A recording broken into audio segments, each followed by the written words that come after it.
The coursework is based upon an interview that you will do yourself that looks at a workplace-related ethical dilemma. And you'll need to upload 2 files to Blackboard. The most important one is the signed consent form. This shows that your interviewee has given their informed consent for the interview to take place.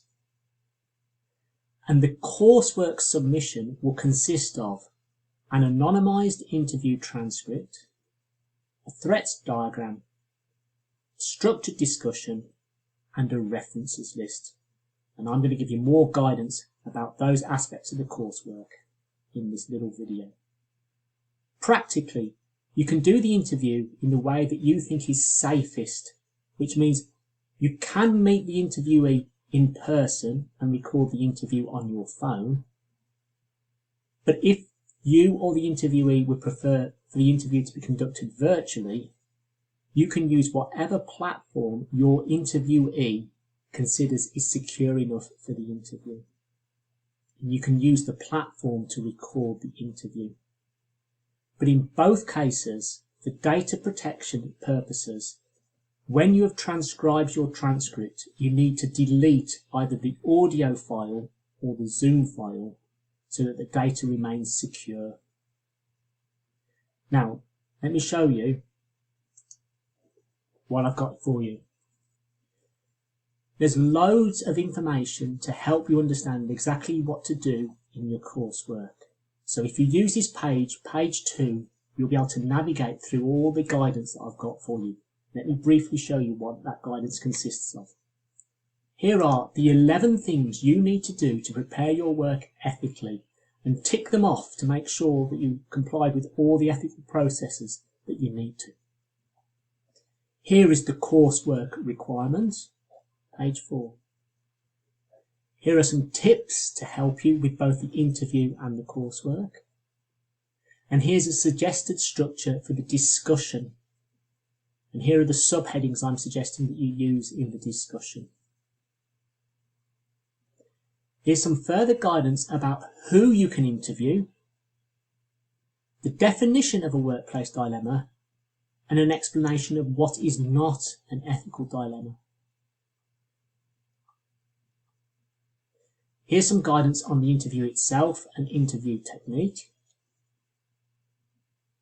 And the anonymised transcription will look a bit like this. And can I make this point? You put on the transcript the very words that the interviewee uses.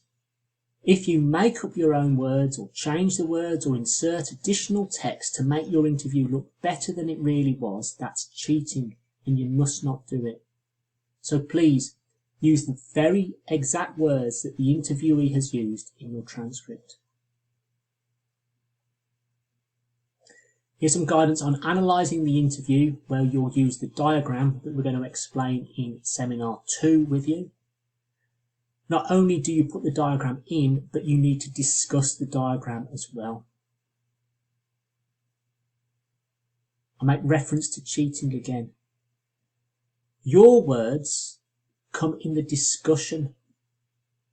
You do not add your own words in the transcript, because to add to the interviewee's words in the transcript would be cheating. The marking grid is attached to Blackboard in the Assessment tab. I advise you to look at the marking grid to understand how we're going to mark the coursework. Here are some examples of laws, regulations, codes and policies that you might want to use in your coursework. You need to use university referencing, not GCSE referencing, if you cite a code, policy, law or regulation. And here is how to include your reference. You cite the source in the main discussion, and then you put the reference in the references list at the end of the discussion. And here are some helpful videos about interviewing and transcribing, should you wish to learn more about this important subject. Now you'll say to me, well, Neil, when and how do I hand in? Simply, you go to the Assessment tab, you upload your consent form there, and you upload your coursework here, and you also upload to the Turnitin portal as well. and the deadline is the 4th of January at 3 o'clock. I hope this helps you understand about the coursework. The most important thing for you to do is to look through the lectures, come to the seminars and read through all that guidance document, and that will prepare you fully to be able to do an interview and to transcribe the interview and then discuss the interview using the threats diagram and the structure that I'm suggesting in the briefing document. All the best with your coursework.